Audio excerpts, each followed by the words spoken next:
Nay! Dito po! Nandito po ako! Limuel, anak ko! Sa wakas nakita rin kita at nayakap muli. Kung alam niyo lang po kung gaano ko kayo pinanabikan na makita at mayakap ng ganito. Ang laki na ng ipinagbago mo, anak. Matipuno ka na ngayon kumpara nung huling uwi ko na payat ka at lalo kang gumwapo. Natuto lang po akong pangalagaan ng katawan ko. Tsaka, kanino pa ba ako magmamana ng kagwapuhan? Maganda kayo. Sobrang saya ko na sa wakas makakasama na kita ng matagal. Ako din po, Nay. Kung alam niyo lang po na gabi-gabi kong pinagdarasal na sana dumating na yung araw na uuwi na kayo at hindi na ulit aalis. Natupad na, anak, ang dasal mo. Hindi na tayo magkakahiwalay pa. Tara na po, Nay. Ako lang po bahala sa mga bagahe niyo. Naghihintay na po sa atin si Chong. Kasama mo pala si Tino. Bakit hindi siya sumalubong sa akin? Sabi niyo po kasi sa sasakyan lang siya maghintay. Ganun ba? Sige, tara na. Sabik na rin ako makita ang Chong mo. Mahigit 10 taon din ako nagtrabaho sa Kuwait bilang OFW. Sa loob ng 10 taon na yon, 3 beses lang ako nakauwi para magbakasyon. Sa bawat pag-uwi ko nun, sinusulit ko talaga ang bakasyon para makasama ko ang nag-iisa kong anak na si Limuel. Anak ko siya sa pagkadalaga. Hindi ako pinanagutan ng ama niya dahil hindi boto sa akin ang pamilya niya. Mula kasi sa may kayang pamilya ang nobyo ko. At ako naman ay mula sa mahirap na pamilya. Hindi naging madali ang buhay namin noon. Lalo't nagdadalang tao ako kay Limuel. Kabi-kabilang pangungutsari na natanggap ko sa mga tao dahil sa pagdadalang tao na walang asawa. Dahil ulila na kami na nag-iisa kong kapatid na si Tino, tangi siya lamang ang naging karamay ko nung mga panahon na yun. Dahil ultimo mga kamag-anak namin, tinalikuran kami. Tingin nila sa amin ay magiging pabigat lang. Oras na humingi kami ng tulong sa kanila. Nagdesisyon akong ibenta ang lupang kinatitirikan ng bahay na minana pa namin sa mga magulang at lumipat ng ibang lugar.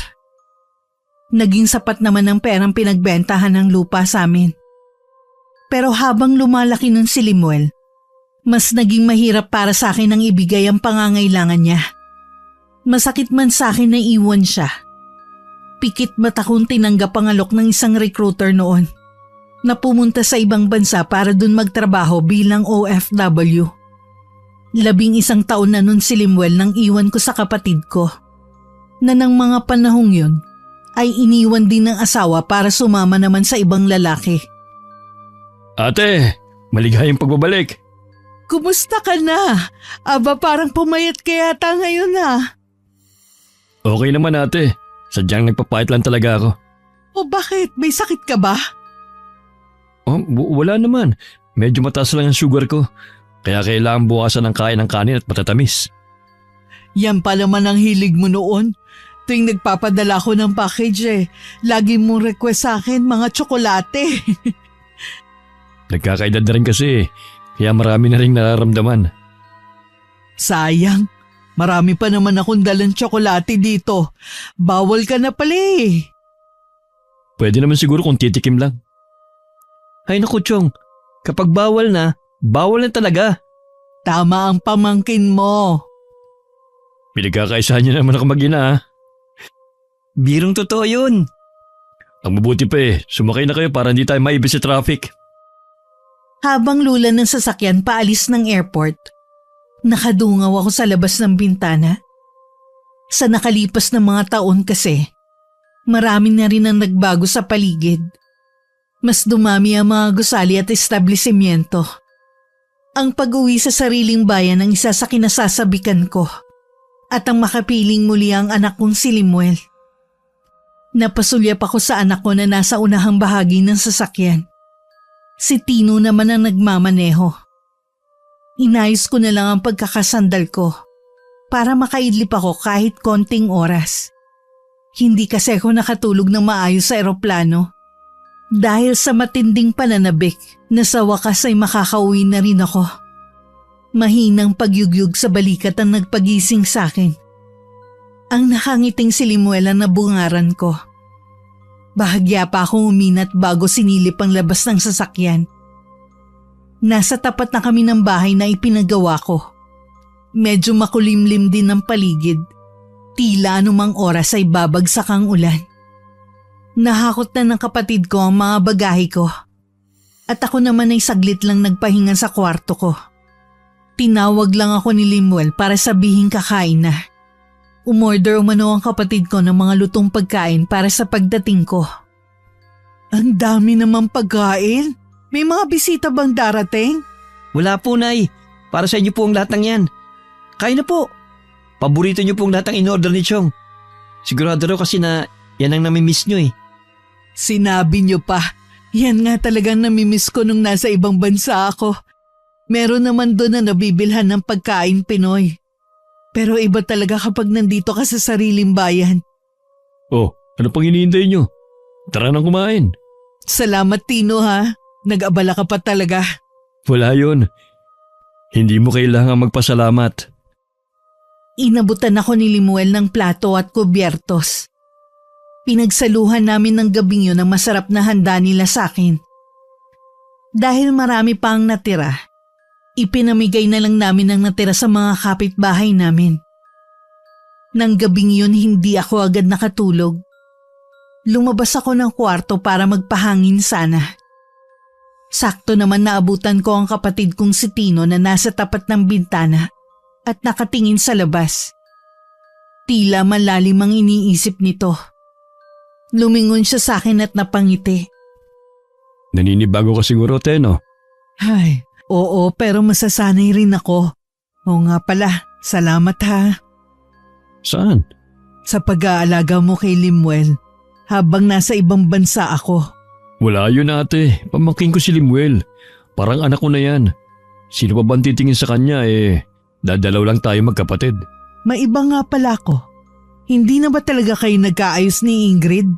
Naku, hindi na eh. Kahit nga yung anak namin eh, pinagdadamot niya sa akin.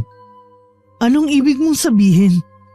Gusto lang niya eh, suportahan ko ang anak namin. Pero ayaw niyang makita ko. Hindi naman yata tama yon. Siya na nga itong nagloko tapos siya pa ang may ganang maglagay ng ganyang kondisyon sa'yo. Mabuti na lang nakakausap ko ang anak namin. Napakabait na bata.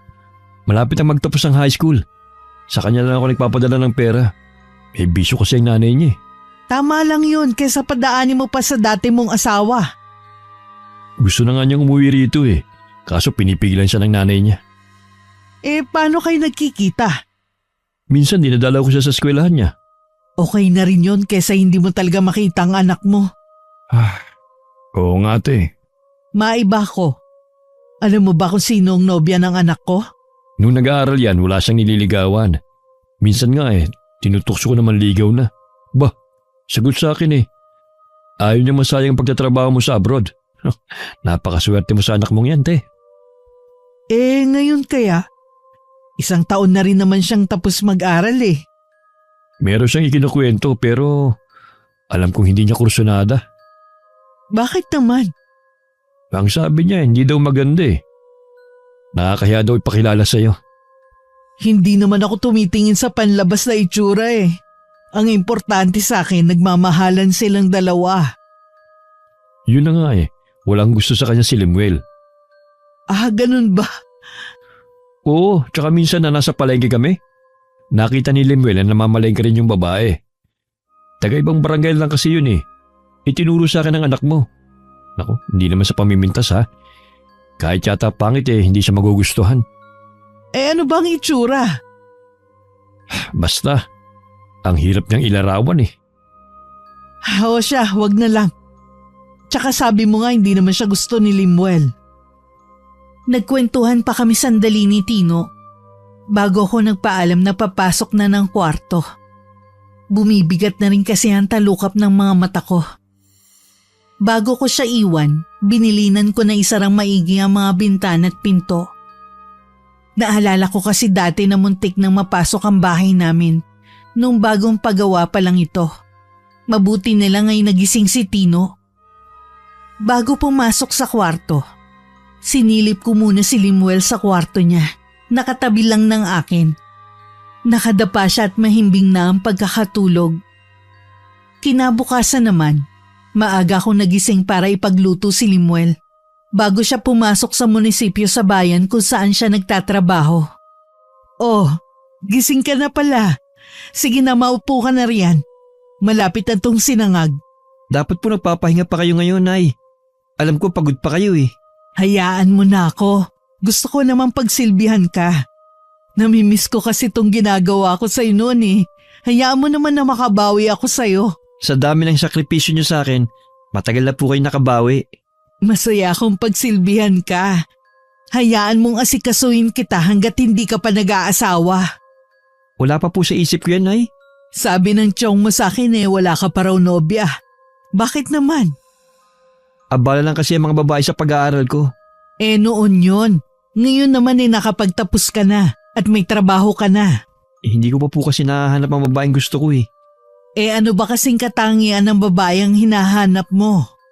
Yung pong katulad niyo sana, Nay. Kung ako magiging panuntunan mo sa paghahanap ng babaeng magugustuhan, mahihirapan ka talaga. Hanapin mo yung itinitibok ng puso mo. Opo. Sa ngayon po focus muna ako sa trabaho at sa inyo. Mabuti pa kumain ka na. Nilagyan ko na ng sinangag ang plato ni Limuel. Longganisa at itlog ang niluto kong ulam para sa kanya. Alam ko kasing yun ang paborito niyang ulam kahit noon pa. Nang makaalis si Limuel, sinimulan ko naman ang paglilinis ko sa buong bahay. Inuna ko muna ang kwarto niya. Habang tinutupi ko ang mga damit niya sa aparador, hindi ko maiwasan na mapaluha. Maraming taon kasi ang nawala sa aming mag-ina. Tiningnan ko rin ang album kung saan naroon ang mga larawan niya nung hindi na kami magkasama. Baka sa pamamagitan ng pagtingin ko sa mga larawan niya, maibsan ang kalungkutan ko sa mga panahon na labis ako nangulila sa kanya. Nung matapos ko ang paglilinis sa kwarto ni Limuel, lumabas na ako para sana magluto ng tanghalian. Pero naabutan ko si Tino sa kusina na naglilinis ng isda. Ako na riyan. Wag na ate, magpahinga ka na lang dyan. Ako nang bahala sa tanghalian natin. Ikaw nang nagluto ng almusal natin eh. Pareho kayo ng sinasabi ni Limuel. Ginagawa niyo naman akong lumpo kung hindi ako kikilos dito. Hindi naman namin sinabi na habang buhay kang wag kumilos. Ang sa amin lang, ipahinga mo muna ang sarili mo sa trabaho. Hindi naman kasi ko sanay na walang ginagawa eh. Bakit hindi mo dalawin ang mga dati mong kaibigan? Naisip ko nga rin yan at madalhan na rin ng mga pasalubong. Ate, may sasabihin pala ako sa'yo. Tungkol naman saan? Tungkol sa tatay ni Limuel. Pwede ba Tino, wag mo nang banggitin ang tungkol sa taong yan. Ayoko na makabalita ng kahit ano sa kanya at sa pamilya niya. Baka lang kako kasi maging interesado ka lang. Pwes wala na akong pakialam pa sa kanya. Bakit parang nagagalit ka pa rin? Ibig sabihin, apektado ko pa rin sa kanya. Oo, apektado pa rin ako dahil sa ginawa niya at ng pamilya niya sa akin. Pero puro galit na lang ang nararamdaman ko sa kanya. Kinakarma na nga sila ngayon eh. Ha? Ano ka mo? Kinakarma na kako sila ngayon. Buti nga sa kanila. Nung sabihin ko nga kay Limuel, wala siyang reaksyon man lang. Noon pa naman kasi, tanggap na niyang wala siyang ama. Wala na rin siyang pakialam sa tatay niya. Mabuti nga yung tanggap na agad niya. Hindi na ako mahihirapang pang magpaliwanag sa kanya. Hindi na muli pang binanggit ni Tino ang tungkol sa ama ni Limuel. Hanggang ng mga sandaling ito, may kirot pa rin sa puso ko ang tungkol sa ginawa niya at ng pamilya niya sa akin. Pero nasisiguro kong wala na ni katiting na damdamin sa puso ko para sa kanya. Samantala, hindi naman maipinta ang mukha ni Limuel nang makita sa kantin ang isang babaeng halatang kanina pa naghihintay sa kanya. Lemuel, buti dumating ka na. Kanina pa kita hinihintay eh. Gusto ko kasing sabay na tayo mananghalian. Kumain na ako kanina. Bibili lang sana ako ng maiinom. Ha? Saan ka kumain? Sa opisina. Ganun ba? Akala ko kasi dito kakakain eh. Sa susunod, huwag mo na akong hintayin pa. Kasi gusto ko kasi… Ayaw kitang kasabay kumain. Teka lang, Lemuel. Huwag mo naman ako talikuran. Mag-usap muna tayo. Bakit ba ganyan ka makitungo sa akin? Wala ka ba talagang pakiramdam ha? O sadyang makulit ka lang? Gusto ko lang naman makipagkaibigan sa'yo. Ayaw kita maging kaibigan. Pakiusap lang. Huwag na huwag ka nang lalapit sa akin kahit kailan. Pero Lemuel, teka lang. Tumalikod na lang si Lemuel at hindi na itinuloy ang pagbili ng maiinom sa kantin. Buong maghapon tuloy mainit ang ulo niya dahil kay Lyra. Sa munisipyo rin nagtatrabaho si Lyra bilang sekretary ng mayora nila. Matalino naman ang babae at magaling makisama sa mga katrabaho. Pero una pa lang na pagkikita ng dalawa, mabigat na ang loob ni Lemuel sa kanya. Lagi niya kasing nahuhuli ang babae na nakatingin sa kanya. Harap-harapan din ang pagbibigay nito ng pagkain sa kanya. Madalas na kinakantsawan na siya ng mga katrabaho nila na lalong ikinaiirita niya. Madalas din siyang hintayin nito sa pagkain. Kaya naman huling tanghalian para hindi masira ang araw niya. Sa opisina na lang siya kumain. Sa pag-aakalang wala na doon ang babae kaya siya bumaba para bumili sana ng maiinom. Kaya pagdating kahit nagmano sa akin si Lemuel, nahalata ko agad na masama ang timpla niya. Oh, may nangyari ba sa trabaho, anak? Wala naman po, Nay. Pagod lang po. Magmerienda ka muna.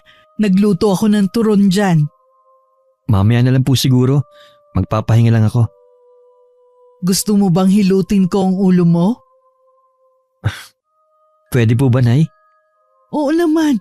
Teka, kukunin ko ang langis ko. Isa po sa namimiss ko sa inyo noon. Kapag masakit ang ulo ko o di kaya katawan, lagi niyo ako hinihilot. Ngayon na magkasama na tayo ulit, huwag kang magdadalawang isip na magsabi sa akin kung may masakit sa'yo ha. Opo, Nay. Ramdam ko ang pagod mo anak. Dapat nagre-relax ka rin. Naisip ko nga na mag-outing naman tayo ng tiyong mo. Gusto ko nga rin po yan, Nay. Kaso, ang dami ko pong trabaho sa munisipyo eh. Di sa ibang pagkakataon na lang. Kukulang po ako ng tiyempo. Alam niyo naman po na bago lang ako bilang municipal engineer. Kailangan ko pong magpakitang gilas kay Mayora. Naiintindihan ko naman. Natutuwa ako at ipinagmamalaki kita.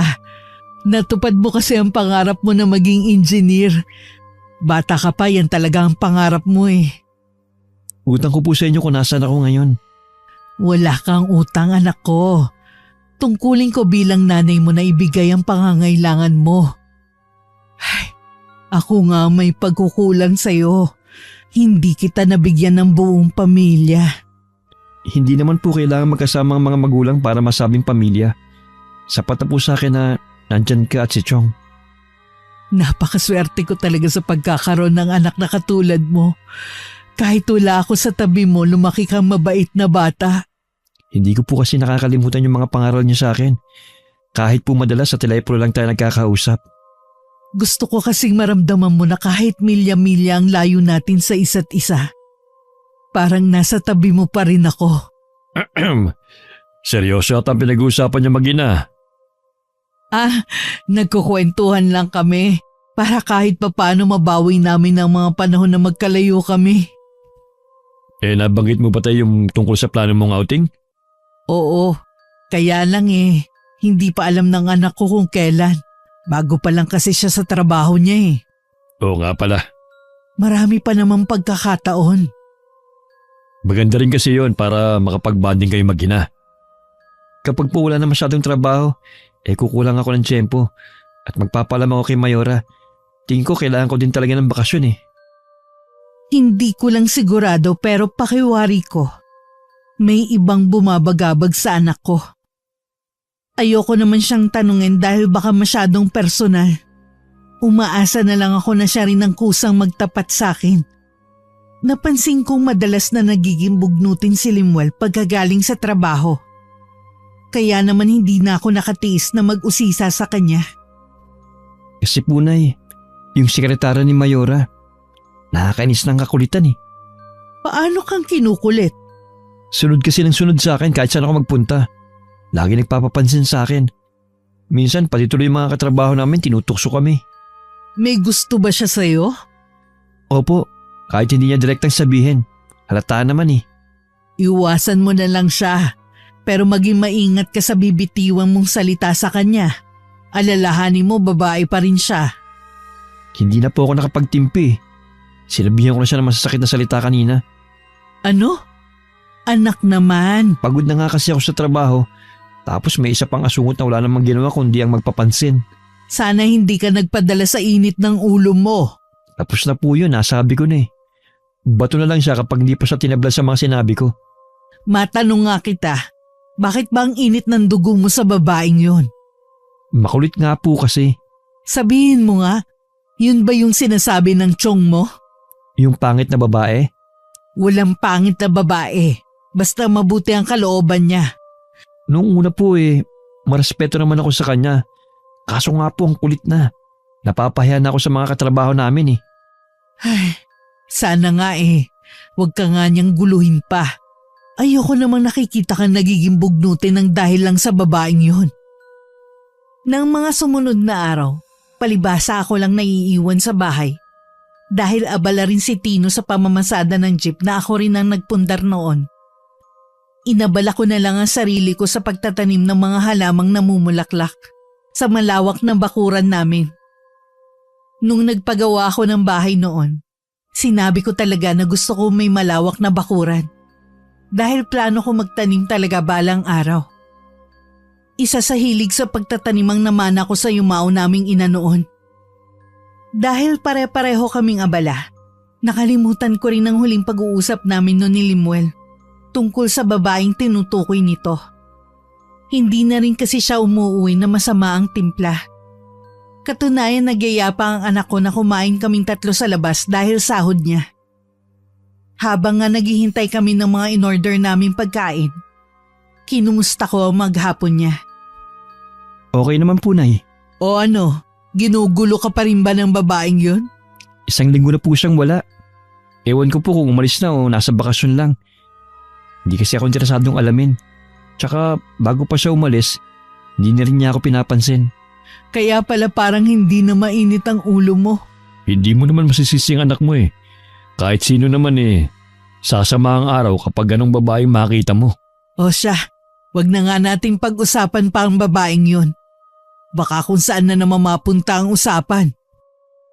Naging masaya naman ang hapunan naming 3. Kaya nga lang pakiramdam ko may nagmamasid sa amin ng mga oras na yun. Inilibot ko ang paningin ko pero abala ang mga naroon sa pagkain nila. Napailing-iling na lang ako at saka itinuon ang pansin sa pagkain. Hanggang makauwi kami, dama ko yung pakiramdam na tila may lihim na nagmamasid sa amin. Bakit po, Nay? Kanina ko pa napapansin na para kayong hindi mapakali. Naninibago lang siguro ko. Hindi na ako sanay ng maraming tao. Ganun po ba? Dalasan na lang po natin ang pagkain sa labas. O sige anak, yun na rin ang bonding nating 3. Nang gabing yun, nanatili lang akong nakatitig sa kisame ng kwarto ko. May kung anong bumabagabag sa akin na hindi ko naman maipaliwanag. Pinagsawalang bahala ko na lang ang bagay na yun. Baka nga tama ang anak ko at kapatid. Naninibago lang ako sa pagbabalik ko. Matulin na lumipas ang mga araw. Nahuwiwili na ako sa pag-aalaga ng iba't ibang mga halaman. Minsan dumadayo pa ako sa ibang lugar para mamili lang ng mga halaman na aalagaan ko. Aba ate, balak mo ba magbenta ng mga halaman? Napakarami naman yan ah. Nako hindi. Gusto ko lang alagaan ang mga to. Naalala ko tuloy yung nanay natin. Mahilig din sa mga halaman yun eh. Ay, sinabi mo pa. Sayang nga lang maaga silang kinuha sa atin. Huwag na nga natin silang pag-usapan. Nalulungkot lang ako. Wala ka bang pasada ngayon? Wala ate, bukas pa ako mamamasada. Magkikita kasi kami ng anak ko eh. Ah, ganun ba? Kaya pala bihis na bihis ka ngayon ah. O paano, alis na ako. O sige, mag-iingat ka. Sinusundan ko pa ng tanaw ang kapatid ko habang palayo ang sinasakyan nito. Tsaka ko lang ibinalik muli ang pansin ko sa ginagawa kong paglilipat ng mga halaman ko sa nabili kong bagong mga paso. Nang mga sumunod na araw, kapansin-pansin ang pagiging masigla ni Limuel. Lagi din siya nakangiti kapag uuwi, kahit nababaka sa kanya ang sobrang pagod.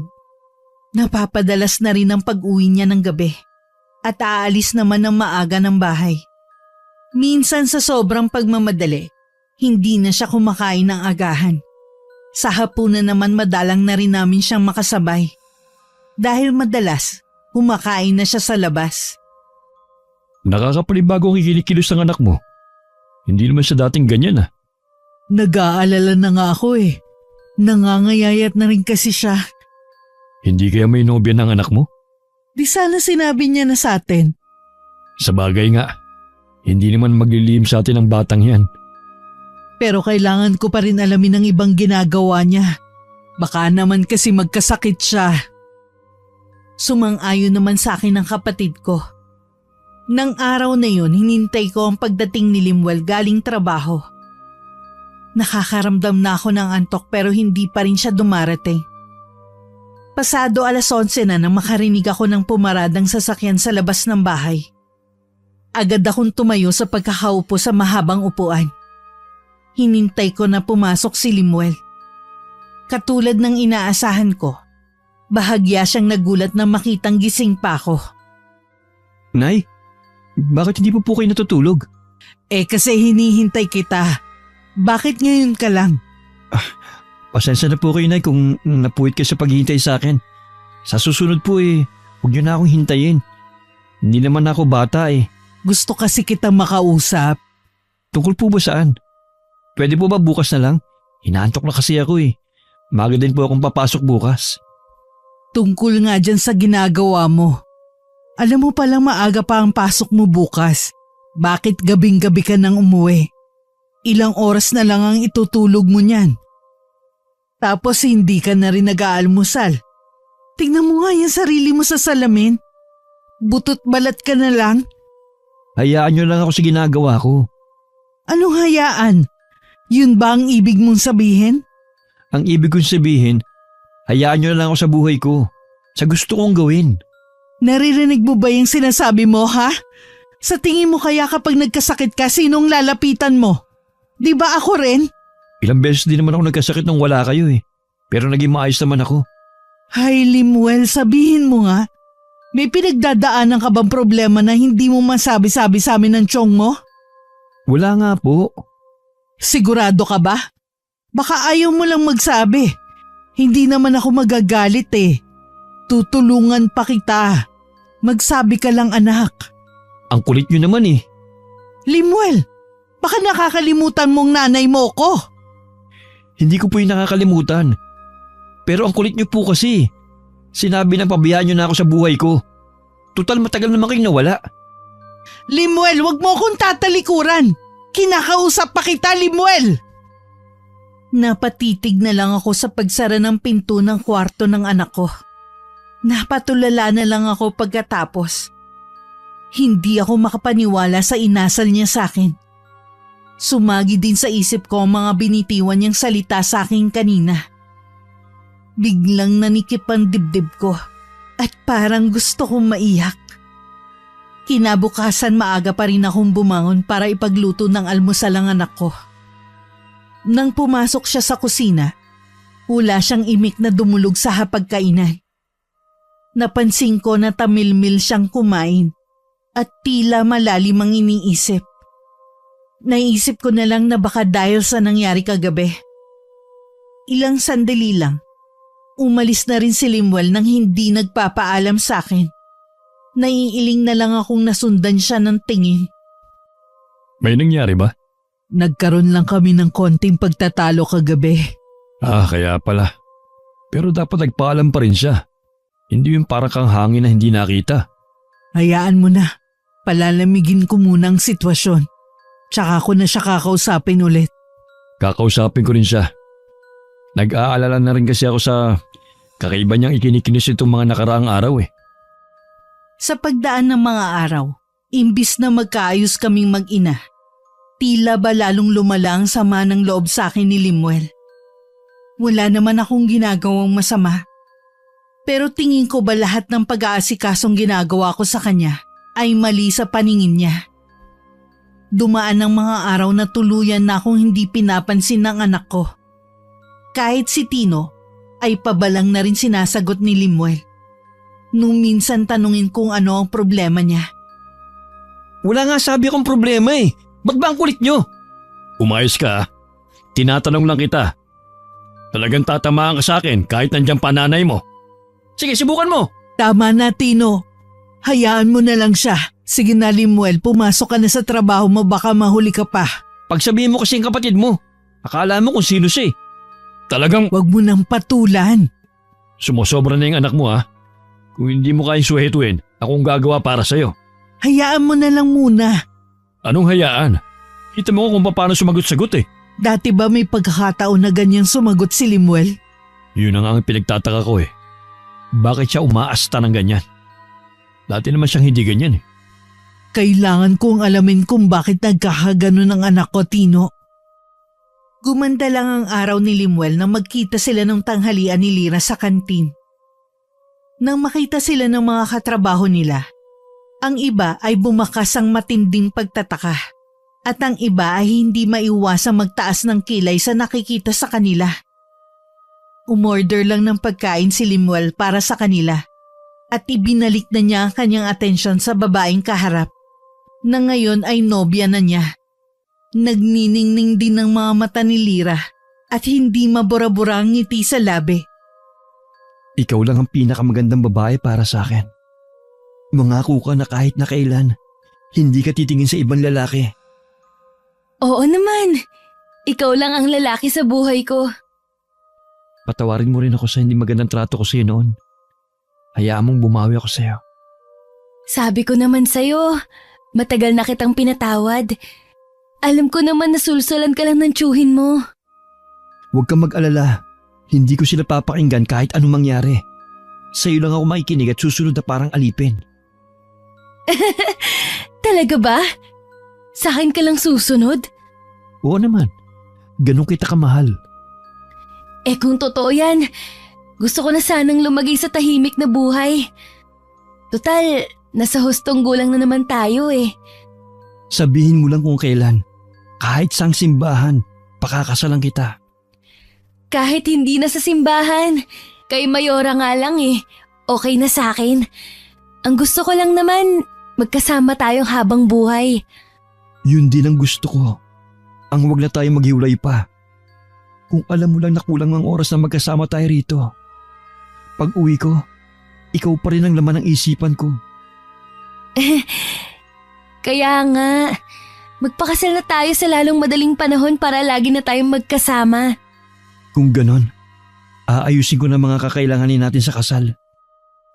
Lalong lumawak ang pagkakangiti ni Lira sa narinig na sinabi ng anak ko. Ang mga nakarinig naman sa usapan nila ay hindi makapaniwala na maririnig yun kay Limuel. Punong-puno rin sila ng pagtataka sa ikinikilos niya. Hindi naman kasi kaila sa buong building kung gaano niya kinaiinisan si Lira. Alam nilang may mali pero hindi naman nila matukoy kung ano. Ang alam lang nila, mula nang bumalik si Lira mula sa pagbabakasyon nito galing probinsya, doon na rin nagbago si Limuel. Naging mabait at malambing na siya rito, na tila pinananabikan niya talaga ang pagbabalik ng babae. Dahil sa nangyari kay Limuel, wala akong ganang gumawa ng kahit ano sa bahay. Hindi ko na rin masyadong naaalagaan ang mga halaman ko. Ayoko sanang gawin ng isang bagay na matagal ko nang nilimot. Pero tingin ko yun lang ang paraan para matulungan ko ang anak ko. Ate, akala ko makakalimutan mo na yung gawain mong yan. Bakit inilabas mo na naman yung kahon na yan? Wala naman akong planong manakit eh. May kailangan lang akong gawin para malaman ko ano bang nangyayari kay Limuel. Baka may pinagdadaanan lang ang anak mo. Baka pagod lang sa trabaho. Hindi, Tino. Bilang ina, nararamdaman kong may hindi tamang nangyayari kay Limuel. Ano sa tingin mo nangyayari sa kanya? Hindi ko alam pero nararamdaman ko na merong itim na mahika na kumokontrol sa kanya. Kinukulam ba si Limuel? Hindi siya kinukulam. Meron lang ginawa sa kanya para maging sunod-sunuran siya sa taong yun. Pero sino kayang gagawa nun? Hindi na muna mahalaga kung sino siya. Kailangan ko munang matulungan ang anak ko na makawala sa taong yun. Nang araw na yun hindi umuwi si Limuel. Hanggang inabot na ng 3 araw. Sa labis kong pag-aalala, nagpasama ako kay Tino sa munisipyo kung saan nagtatrabaho si Limuel. Ngunit ni isa sa kanila ay walang alam kung nasa ng anak ko. Maging sila man ay nagtataka daw sa naging pagbabago sa ugali nito. Wala na raw makalapit pa dito dahil lahat kagalit. Wala kaming pagpipilian kundi umuwi na muna sa bahay. Kaya ganun na lang ang gulat namin na madatnan namin si Limuel doon. Limuel, bakit ngayon ka lang umuwi? Sobrang nag-aalala kami sa'yo. May importante lang po akong inaasikaso. Aalis din po kagad ako. Ha? Pero kararating mo lang ah. May importante nga akong inaasikaso eh. Ano ba yung inaasikaso mong importante ha? Basta po, kailangan ko nang umalis. Hindi ka aalis hanggat hindi mo ipinapaliwanag kung ano ba yung inaasikaso mo. At kailangan mo pang mawala ng ilang araw. Para kang walang kasama sa bahay ah. Ano kami ng tiyong mo? Tau-tauhan mo? Nasa hustong gulang na ako. Eh ano ngayon? Nanay mo pa rin ako. Karapatan ko malaman ang mga pinagagagawa mo. Tsaka ano yung nasa envelope na yan? Bitiwan niyo po yan. Wala kayong… Teka, ano tong mga dokumento na to? Saan mo gagamitin? Ate, mukhang nagbabalak na magpakasal ng anak mo. Ano? Kaya ba sinasabi mong nasa hustong gulang ka na? Opo, at hindi niyo ako mapipigilan. Hindi ka naman pinipigilan eh. Pero bakit kailangan mong ilihim? Hayaan niyo lang ako sa gusto ko. Hinahayaan ka naman namin eh. Hindi ko lang maintindihan kung bakit hindi mo sinasabi na may bala ka na palang mag-asawa. Ipakilala mo sa amin ang babaeng yan. Hindi po maaari. Tiyak naman natututol kayo eh. Bakit naman kami tututol? Kung nagmamahalan kayo, walang magiging problema sa akin. Yung babae na ba yan ang dahilan ng bigla mong pagbabago? Huwag niyo po siyang pagbibintangan ng ganyan. Wala po siyang kinalaman sa pagbabago ko. Eh bakit hindi mo siya iharap sa amin? Hindi po pwede. Pues, hindi mo makukuha mga dokumento na to hanggat hindi mo ipinapakilala ang babaeng yan. Hindi niyo magagawa yan sa akin. Huwag niyo kaming paglayuin. Hindi ko kayo pinaglalayo. Gusto ko lang siyang makilala para mabasbasan ko rin ang relasyon nyo. Nakikiusap po ako, Nay. Narinig mo bang sinabi ko? Parang batang humihikbi pa ang anak ko na tinalikuran kami. Pumasok siya sa kwarto niya at nagkulong doon. Nang lumapit ako sa may pinto, may narinig akong kausap niya sa kanyang cellphone. Parang nagsusumbong siya dito habang umiiyak. Napagtanto ko ng mga sandaling yun na tama nga ang kutob ko. Hindi na ako nag-aksaya pa ng panahon. Agad ko nang inihanda ang mga kakailanganin ko para agad kong malunasan si Limuel. Tutol naman si Tino sa plano kong gawin. Baka pwedeng humingi nilang tayo ng tulong sa ibang manggagamot.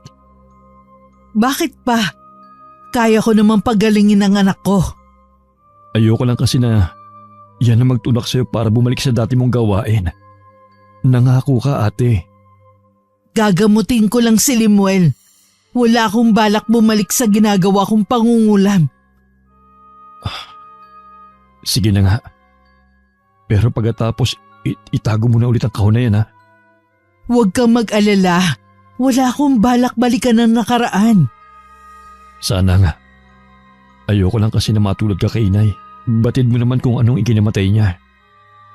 Nakahanap siya ng magaling na katapat. Huwag mo nang ipaalala ang nangyari kay inay. Bakit wag? Kung yun lang ang paraan para hindi mo na maisipan pang balikan ang ginagawa mo dati. Kung magsalita ka parang hindi ka naniniwala sa akin ah. Naniniwala naman ako. Kaya lang, gusto ko pa rin paalalahanan ka. Baka kasi dahil kay Limuel makalimot ka. Nang maiwan akong mag-isa, tsaka ako kinuha ang itim na libro na galing kay inay. Binuklat-buklat ko yon hanggang mapunta sa pinakahuling pahina. May binasa ko doon na isang orasyon na kailangan ko. Nung gabing yun, nagpasabi ako kay Tino na wag akong aabalahin. Ang inay po? Ay, nasa kanyang kwarto. Nagpasabi na wag muna siyang aabalahin. May kailangan ka ba sa kanya? Meron po sana Hihingin ko yung dokumento sa kanya. Hindi mo ba naiintindihan ang sinasabi ng nanay mo, ha? Ipakilala mo muna sa kanya ang babaeng yon. Ipapakilala ko din naman po pero hindi pa sa ngayon. Sino ba kasing babaeng yon? Saan mo nakilala? Basta po. Anong basta? Kita mo nga ang pagbabago dyan sa ugali mo nang dahil sa babaeng yon. Natuto kang sumagot ng pabalang sa nanay mo. Sumusobra naman kasi si nanay paminsan Ano? Nanay mo pa ang sumusobra sa lagay na yan? Huwag na po tayo magtalo pa, Chong. Mabuti pa. Matutulog na lang ako. Di ka na ba maghahapunan? Hindi na po. Itutulog na lang ang hapunan. O siya, bahala ka na nga. Hindi naman ako magugutom kundi ikaw. Hindi rin makakain si Tino ng hapunan, kaya itinabi na lang niya ang ulam. Hindi rin siya makatulog sa labis na pag-aalala. Hinintay na lang niya akong lumabas ng kwarto ko. Malapit na nun maghating gabi. Naabutan ko pa siyang naghihikab sa may sofa. Tumayo siya nang makita ko. Sumenyas ako sa kanya na huwag maingay. Tumango naman siya sa akin. Pabulong lang din ang aming naging pag-uusap. Tanging-tango lamang ang naisagot ng kapatid ko sa lahat ng mga sinabi ko. Kinabukasan, maaga akong bumangon kahit puyat ng nagdaang gabi. Niluto ko lahat ng ulam na paboritong almusalin ng anak ko. Lahat ng iyon ay nilagyan ko ng sangkap na ako lang ang nakakaalam. Nang pumasok siya sa kusina, matamis akong ngumiti sa kanya. Niluto ko lahat ng paborito mo. Halika na, anak. Nay, pwede po bang ibigay niyo na sa akin yung mga dokumento na kailangan ko? Oo naman, ibibigay ko sa iyo ang hinihingi mo. Talaga po? Pwede po bang inyo na ibigay? Sige, ibibigay ko sa iyo pero kumain ka muna. Paano ko makakatiyak na ibibigay niyo nga? Wala ka bang tiwala sa nanay mo? Meron naman po kaya lang. Sige na, maupo ka rito. Masarap ang mga hinanda ko sa iyo. Masarap ang sinangag habang mainit pa. Sige po, kakain na ako. Habang kumakain ka, kukunin ko na ang hinihingi mo. Lihim akong napangiti nang makitang sumandok ng sinangag at ulam si Limuel. Sunod-sunod din ang kanyang ginawang pagsubo. Kitang-kita sa mukha nito na nasarapan sa niluto ko. Habang abala siya sa pagkain, masigla naman akong pumasok sa kwarto ko at saka kinuha ang envelope na nasa higaan ko. Paglabas ko, sarap na sarap pa rin sa pagkain ng anak ko. O, ito na ang hinihingi mo. Salamat po, Nay. Sana naman ipakilala mo sa akin ng babaeng nakabihag sa puso ng nag-iisa kong anak. Ay, sige po. Minsan, isasama ko siya rito sa atin. Sige pa, kumain ka pa. Habang pinagmamasdan ko si Limuel, sari-sari ang pumapasok sa utak ko. Ilang sandali lang, umayaw na ang anak ko sa pagkain niya. Nagpaalam na siyang papasok sa trabaho. Nilapitan ko siya at saka dinampian ng halik sa noo. Isang bulong ang ginawa ko pagkatapos. Hanggang sa pag-alis ni Limuel, sinundan ko pa siya ng tanaw hanggang labas. Noon lang din pumasok si Tino. Ano nangyari? Wala pa, maghintay na lang tayo. Kahit ako napapaisip sa babaeng yun Bakit kaya kailangan pa niyang gayumahin si Limuel? Hindi ko rin alam pero mali siya ng taong ginayuma. Siguro, matindi lang pagkakagusto niya sa anak mo. Magandang lalaki naman kasi at may magandang trabaho pa. Hindi sapat na dahilan yun para gawin niya yun sa anak ko. Sana lang ate, wag mo nang gantihan yung babaeng yan. Wala akong balak gumante. Gusto ko lang namang gumaling ang anak ko. Mabuti naman kung ganon. Tahimik na kasi tayo namumuhay dito. Huwag na natin gayahin pa ang ginawa ni inay noon. Oo naman. Ayoko namang kasuklaman ako ni Limuel oras na malaman niya ang tungkol sa nakaraan ko. Natitiyak kung hindi yun gagawin ng anak mo. Mahal na mahal ka nun. Ano na kaya ang nangyayari sa kanya ngayon? Magkaharap na kaya sila ng babaeng yun? Hindi talaga pumasok ng araw na yun si Limuel. Dumiretso siya sa tagpuan nila ni Lira. Halos kalahating oras din siya naghintay bago dumating ang nobya. Mahigpit na yakap naman ang sinalubong ni Lira sa anak ko, na biglang natigilan na matitigan ng babae. O bakit para kang nakakita ng multo? Lira? Ako nga. Wala nang iba. Bakit ka ba ganyan? Anong ginagawa mo rito? Ha? Ano bang sinasabi mo? Alisin mo nga pagkakayakap mo sa bewang ko. Lemuel, ano bang nangyayari sa'yo? Walang nangyayari sa akin.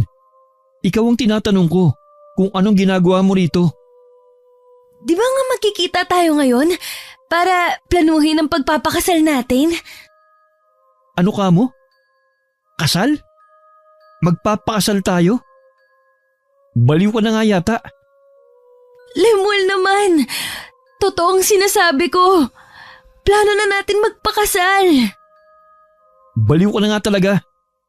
Di makita ka nga. Nasusuka na ako. Magpapakasal pa ako sa'yo? Hindi kaya wala ng bisa ang… Ano sinasabi mo? Magtapat ka nga. May ginawa ka ba sa akin? Para madala mo ako dito nang hindi ko namamalayan? Wala. Ikaw ang nagdala sa akin dito. Sabi mo pa nga, ito ang magiging poga ng pagmamahalan natin. Ibig mong sabihin? Maniwala ka sa akin. Nagmamahalan tayo. Marami na tayong mga plano. Hindi. Hindi ko alam ang mga sinasabi mo. Sinabi lang lumayo ka sa akin. Ano bang gusto mong gawin ko? Para maniwala ka ulit sa akin. Huwag mo muna akong kausapin. Naguguluhan lang ako lalo. Isa lang ang alam ko. Kahit kailan, hindi kita magugustuhan. Kaya wag na wag mo nang babanggitin ang sinasabi mong kasal. Yun naman ang totoo eh. Dala mo pa nga mga dokumento na kailangan natin sa kasal natin eh.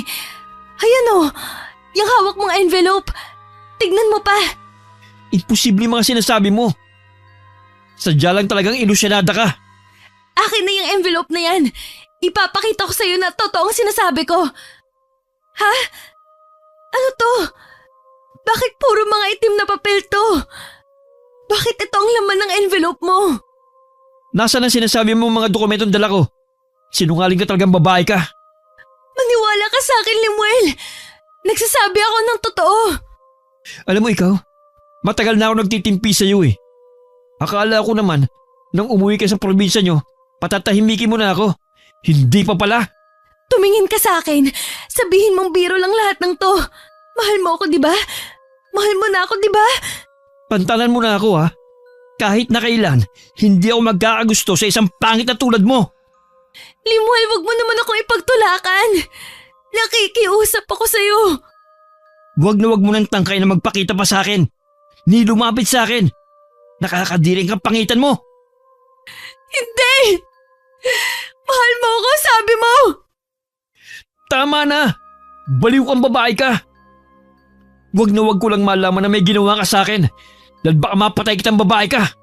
Wala naman akong ginawa sa'yo. Ako pa nga ang agrabyado sa ating dalawa eh. Mukha mo! Sa lagay na yan, ikaw ba palang agrabyado? Huwag ka naman magalit ng ganyan. Hindi ako sanay na pinagsasalitaan mo ako ng ganyan eh. E di umalis ka! Habang nakikita kita, lalo ako nasusuklam sa'yo. Lemuel, teka! Huwag mo naman akong talikuran. Saan ka pupunta? Wala ka ng pakialam. Pag Mag-usap muna tayo. Nakikiusap ako sa'yo. Huwag mo kang mahawak-hawakan ng braso ko! Lumayo ka sa akin! Walang nagawa si Lyra sa galit na nakikita niya sa anak ko. Kulang na lang mag-apoy ang mga mata ni Limuel at tupukin siya. Nakita rin niya ang pagkuyom ng mga kamao nito. Batid niyang nagtitimpi lang si Limuel na huwag siyang mapagbuhatan ng kamay. Nang tinalikuran na siya ng anak ko, batid niyang yun na ang huling beses na makikita niya ito. Napahagulgol na lang siya ng malakas. Tila gumuho ang mundo niya ng mga oras na yun. Samantala, noon lang ulit ako nagkaroon ng panahon na asikasuhin muli ang mga halaman ko. Nagulat pa ako na may biglang yumakap sa akin mula sa likuran ko. Limuel, akala ko nasa trabaho ka. Hindi po ako pumasok sa trabaho. Saan ka nagpunta? Hindi ko po alam kung paano ako napunta sa lugar na yun eh. Kagaya ng hindi ko rin maalala ang mga nangyari ng mga nakaraang araw sa akin. Huwag mo munang isipin pa yon. Maaalala mo din yun balang araw. Mabigat lang po ang dibdib ko. Pakiramdam ko may nagawa ko sa inyo na pagkakasala. Meron po ba, Nay? Kung meron man hindi ako nagagalit. Pinatawad na rin kita. Alam ko naman na hindi mo yun sinasadya eh. Kung ganun po eh, may nagawa nga akong masama sa inyo. Kalimutan mo na yun. Ang mabuti pasaluhan mo na lang ako magmerienda. Sige po. Bumalik na ulit ang samahan naming mag-ina. Parang masamang panaginip lang ang nangyari nun sa anak ko. Pumasok na rin siya agad sa trabaho. At doon niya nalaman ang mga ginawa sa kanya ni Lyra. Marami ang nagkwento sa kanya kung paano sila naging malapit ni Lyra. Umaasta raw na para silang magnobyo. Malimit din umano siyang magalit sa mga taong nagsasabing pangit ang babae. Sa mga narinig sa mga katrabaho, doon niya na sigurong meron ngang ginawa sa kanya si Lyra. Hindi lang niya matukoy kung ano. Nang araw na yun, hindi pumasok si Lyra at maging ng mga sumunod na araw na hindi na ipinagtaka ni Limuel. Mas ginusto na rin niya yon para hindi na laging masira ang araw niya. Nang mga sumunod na araw, akala ni Limuel wala na siyang problema. Pero nagising siyang inaapoy ng lagnat. Nagkaroon din ng pantal-pantal na pula ang kanyang balat. Para yung mamaso sa bata. Mabuti pa eh, pumunta muna ako sa butika para bumili ng gamot. Hindi gamot ang kailangan ng anak ko, Tino. Anong ibig mong sabihin? Gustuhin ko mang kalimutan ng madilim kong nakaraan. Tila hindi sumasang-ayon ang mga pangyayari. Huwag mong sabihin na kinukulam si Limuel. Oo, Tino. Oras na gumaling ang anak ko. Ibabalik ko sa taong yun ang binigay niyang kulam sa anak ko. Bakit ba hindi tayo tantanan ng mga ganitong problema? Dahil yun na ang nakaguhit sa ating kapalaran. Hindi ba pwedeng gamutin na lang si Limuel? Pero huwag ka nang gumante. Hindi maaari.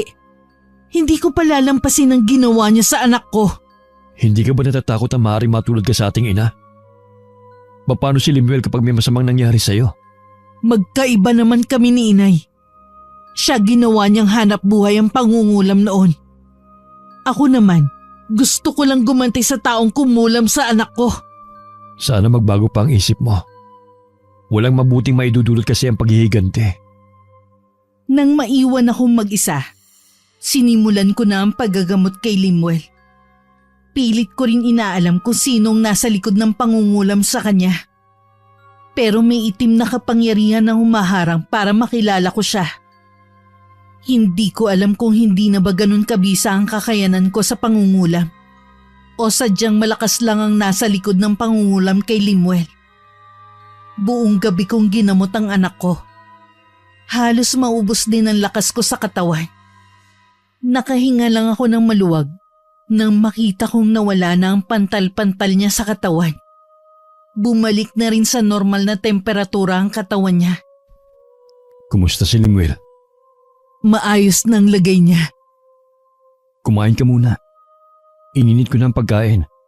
Kagabi ka pa walang kain eh. Hindi ka umiinom ng tubig. Hindi kasi ako maaaring umalis sa tabi ng anak ko. Nalaman mo na kung sinong kumukulam sa anak mo? Hindi ko makita ang mukha niya. Hinaharang ng kanyang itim na kapangyarihan para makausap ko siya. Pero isa lang ang natitiyak ko. Isa siyang babae. Malamang isa lang ang babaeng gumayuma at kumulam sa kanya. Sino nga kaya siya? Naiwan sa aking isipan ang katanungan kong yun. Nang magising si Lemuel, sinabi ko sa kanya ang nangyari. Nung una hindi siya naniniwala. Baka daw may iba siyang sakit. Hindi ko nalang ipinilit ang sakin. Ang mahalaga naman ay magaling na siya. Akala ko pa naman ay wala ng problema ang anak ko. Pero nung hapon na umuwi siya ng bahay, napansin ko agad na masama ang timpla niya. May problema ba sa trabaho? Wala naman po, Nay. Bakit sambakol na naman ang mukha mo? Gusto ko na pong umalis sa trabaho. Ha? Bakit naman? Akala ko ba walang problema? Hindi naman po sa trabaho eh. Gusto ko pong umalis na dahil ayaw akong tantanan ng babaeng yun. Sinong babae? Si Lira po. Yun ba ang babaeng balak mong pakasalan sana? Wala po akong balak pakasalan ng babaeng yun. Hindi ko nga alam kung ano nangyari. Bakit naging kami? May ginawa siya sa'yo kaya ka napaibig sa kanya. Kung talaga nahihirapan ka na ng dahil sa babaeng yun, umalis ka na nga sa trabaho mo. Marami ka naman trabahong pwede mo pampasukan. Oho, bukas na bukas din po. Hindi ko maiwasang makaramdam ng galit sa babaeng tinutukoy ng anak ko. Hindi na talaga mapipigilan pa ang plano ko sa kanya. Gaya ng sabi ni Lemuel, umalis na siya sa trabaho. Lagi na lang siyang nasa bahay. Nagkaroon tuloy kami ng mahabang oras na magkasama. Minsan tinutulungan niya ako sa paghahalaman. Isang araw galing ako sa palengke. Naabutan ko siyang mainit ang ulo. Ano nangyari? Galing po kasi dito si Lira. Ano ka mo? Ano daw ang kailangan niya? Gusto po niyang panagutan ko yung nangyari sa amin. Hindi ko nga po maalala mga sinasabi niya. Ang mabuti pa, wag mo na lang siyang harapin kapag pumunta ulit dito. Ako na lang ang bahala sa kanya. Nagkataon po kasi na nasa labas ng bahay kaya po nakita niya ako. Nagkataong pang pumunta ako ng palengke. Sayang hindi ko siya nakita. Pagkatapos ng araw na yun, lagi na lang nagkukulong si Lemuel sa kwarto niya. Nakikita ko ang malaking epekto sa kanya ng ginagawa ng babaeng yun. Halos hindi na siya makakain. Naaawa na ako sa kanya. Kinausap ko si Tino tungkol sa babaeng yun. Kung alam ba nito kung saan nakatira. Ibig mong sabihin ate, ang tinutukoy na babaeng muntik ng pakasalan ng anak mo, ang babaeng gumayuma sa kanya at kumulam ay si Lira? Kilala mo ba siya? Yun nga yung babaeng pangit na sinasabi ko sa'yo. Yung habol ang habol kay Lemuel. Akala ko naman ibang babae na. Siya pa rin pala. Tibay din naman ang babaeng pangit na yun. Kung gaano pala kapangit ang itsura niya, ganun din pala ang pag-uugali niya. Hindi na siya nahiya. Makailang beses siyang pinagtabuyan ni Lemuel noon. Sadya talagang pinagsisiksikan niya ang sarili niya sa taong sukang-suka naman sa kanya. Alam mo ba kung saan siya nakatira? Sa pagkakaalam ko lang sa kabilang barangay. Pero hindi ko alam kung saan ang saktong lugar. Balak mo bang puntahan siya? Oo. Wag na ate. Mahirap kung ikaw pupunta sa teritoryo ng kaaway. Ganyan ang nangyari kay inay noon . Anong gusto mong gawin ko? Ang tumunganga na lang? Walang gawin? Nahihirapan na si Lemuel ng dahil sa babaeng yun. Kilala ko ang babaeng yun. Hindi nun titigilan si Lemuel. Tiyak na babalik ulit yun dito sa bahay. Sige lang, bumalik siya rito. At ako na ang makakaharap niya. Sa loob ng 1 linggo, hindi nagpunta sa amin si Lira. Kung kailan namang handang-handa na ako sa pagharap sa kanya, tsaka hindi nagpakita. Hindi ko alam kung sadyang malakas lang ang pakiramdam niya, kaya alam niyang merong mangyayari sa kanya. Sa kabila ng masamang plano ko, pumabor pa rin sa akin ng pagkakataon. Isang umaga, bala ko sanang puntahan ang binibilhan ko ng mga halaman. Tumawag kasi siya sa akin at sinabing may bagong dating ng mga halaman. Baka raw magustuhan ko dahil galing ibang bansa. Ngunit hindi agad ako nakaalis ng araw na yun. Isang babaeng dumating, ako ang nagbukas ng tarangkahan. Hinagod ko agad siya ng tingin. Kinutuban agad ako na siya nga si Lira. Tama nga ang pagkukwento ng kapatid ko tungkol sa babae. Pandak at may kabataan ito. Maitim din ang balat. Makapal din ang mga labi, kilay at may kalakihan ng ilong. Lihim na lang ako napahinga ng malalim sa pag-aaral sa itsura nito. May kailangan ka? Si Limuel ang kailangan ko. Wala siya dito eh. Alam kong nandyan siya. Kaya wag mo nang itago. Kilala mo ba kung sinong kaharap mo, Iha? Siguro ikaw ang nanay niya na nang iwan sa kanya. Nang iwan ba ka mo? Oo. Di ba iniwan mo siya? Para magtrabaho sa ibang bansa. Tama ka, Iha. Iniwan ko siya para magtrabaho sa ibang bansa. Para maibigay ko sa kanya ang magandang buhay. Nakapagtapos siya ng pag-aaral. At nakapagtrabaho sa munisipyo kung saan kayo nagkakilala. Salamat sa pag-iwan ko sa kanya. Ay, pwede bang pakitawag na lang po siya? Meron kasi akong gustong sabihin sa kanya eh. Gaya ng sinabi ko, wala ang anak ko rito. Hindi ako naniniwala. Wala na siyang trabaho kaya wala siyang ibang pupuntahan. Talaga bang ganyan kakadesperada, ha? Ayaw sa'yo ng anak ko. Bakit habol ka pa ng habol sa kanya? Hindi ikaw ang gusto kong makausap kundi si Limuel. Kaya ilabas mo na siya. Sinabi na nga wala si Limuel dito eh. Hindi ako naniniwala. Alam ko nandyan siya. Limuel! Lumabas ka dyan! Meron lang akong gustong sabihin. Kausapin mo naman ako. Huwag mo akong pagtaguan. Hindi ka ba talaga makaintindi? Wala dito si Limuel. Umalis ka na lang. Hindi ako aalis hanggat hindi ko nakakausap si Limuel. Talaga bang mahirap maunawaan na ayaw sa'yo ng anak ko?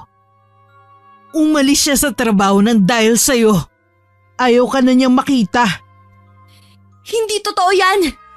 Siguro sinulsulan niyo si Limuel na layuan ako, no? Hindi naman niya ako iniiwasan dati. Marami na nga kaming plano eh. Mahal ako ni Limuel. Alam mong ilusyon mo lang na mahal ka ng anak ko. Ginayuma mo lang siya, kaya akala niya mahal ka niya.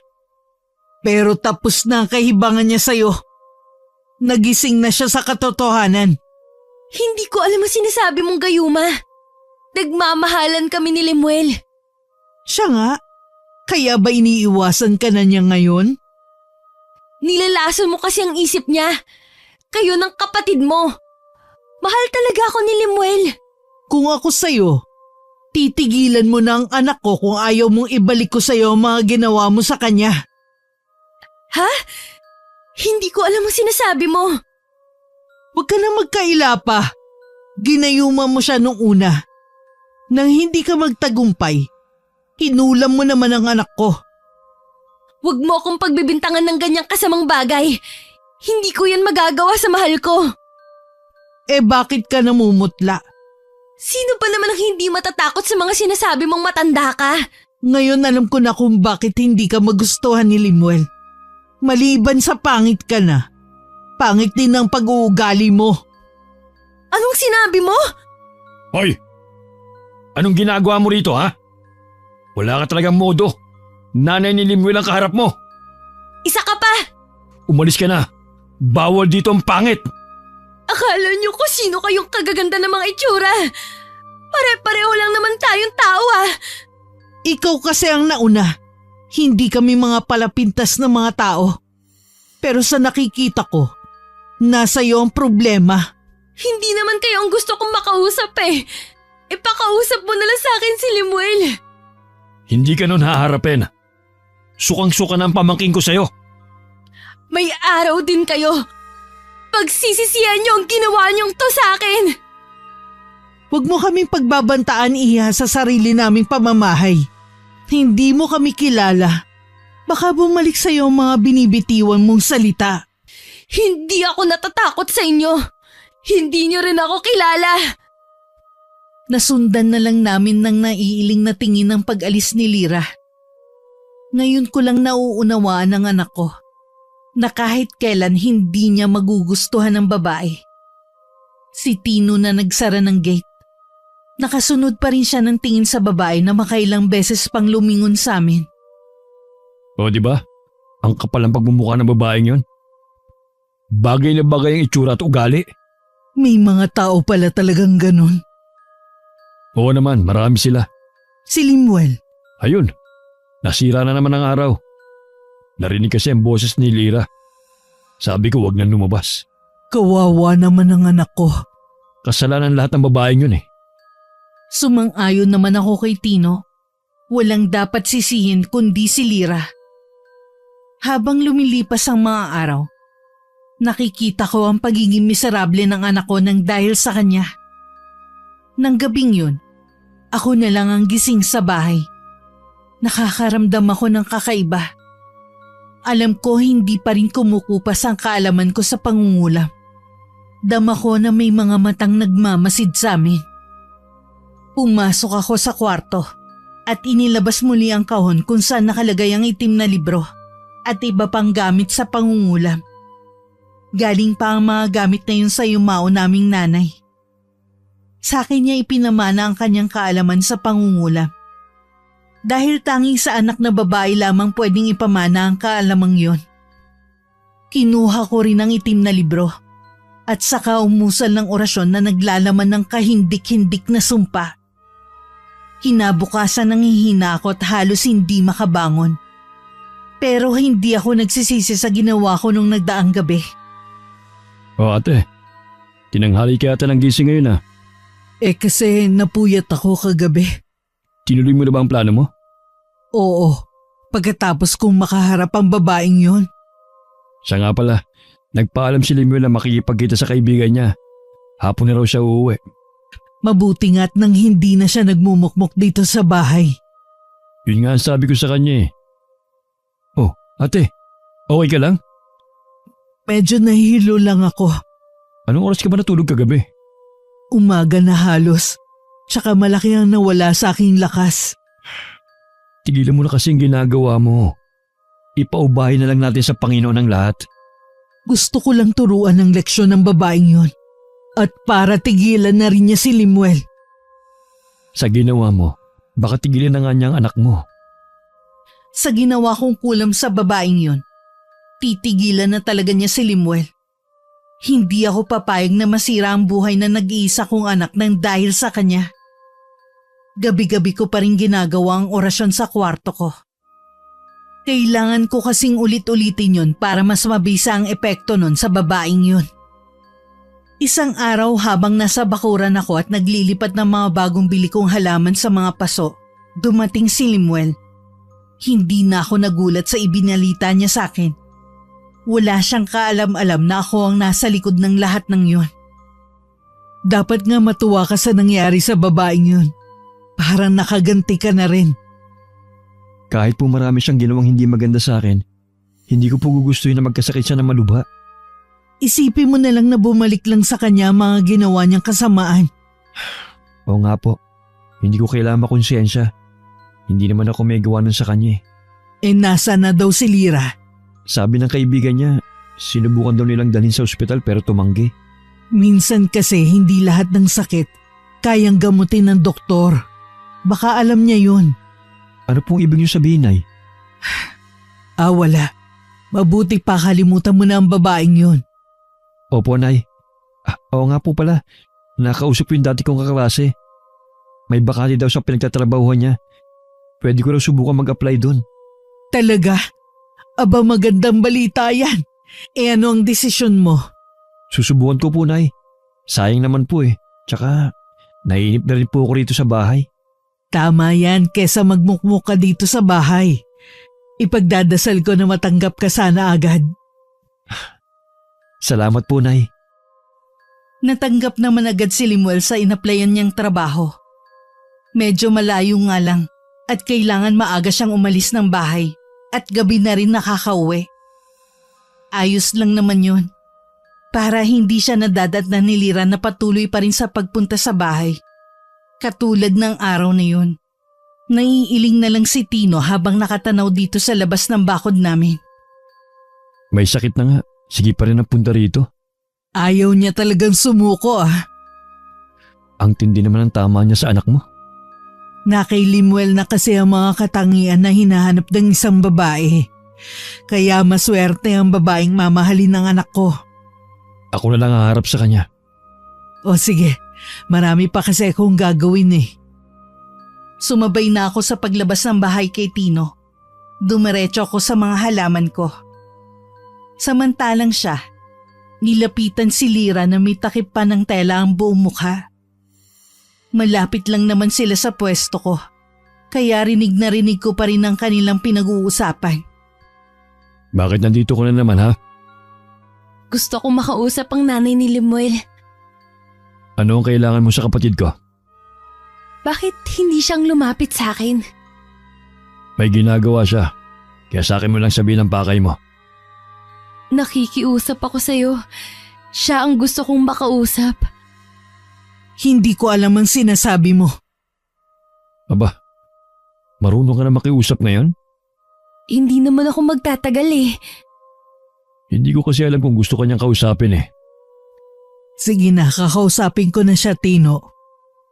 O sige, pero dito lang ako. Baka mamaya kung ano naman ang sabihin ng babaeng yan sa'yo eh.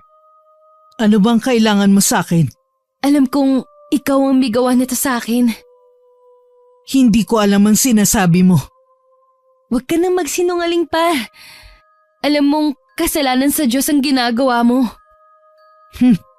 Kasalanan ba ka mo sa Diyos? Yung ginawa mo sa anak ko, hindi ba kasalanan sa Diyos? Wala akong intensyon manakit ng tao. Gusto ko lang naman makuha ang puso niya eh. Yun lang ang intensyon ko. Hindi katulad mo. Gusto mo akong magdusa. Walang magulang na gustong masaktan ng kanilang anak. Kapag naging ina ka na rin, tsaka mo ko maiintindihan. Kahit ano pang dahilan mo, mali pa rin ang ginagawa mo. Kaya ka lang nagpunta dito para sabihin ng mali ko. Hindi. Nandito ako para makiusap, magmakaawa o kung kinakailangan na lumuhod sa harapan mo. Tanggalin mo na ang sakit na ibinigay mo sa akin. Paano kung ayoko? Nagmamakaawa ako sa'yo. Kung gagawin ko yung sinasabi mo, ipinapangako mo ba na hindi ka na ulit magpupunta rito? Hindi mo naguguluhin ang anak ko? Oo, pangako. Kung ganun, umuwi ka na. Babawiin mo na ba ang sakit na ibinigay mo sa akin? Marahan ang ginawa kong pagtango habang nakatingin sa kanya. Sumilay naman ang ngiti sa labi niya.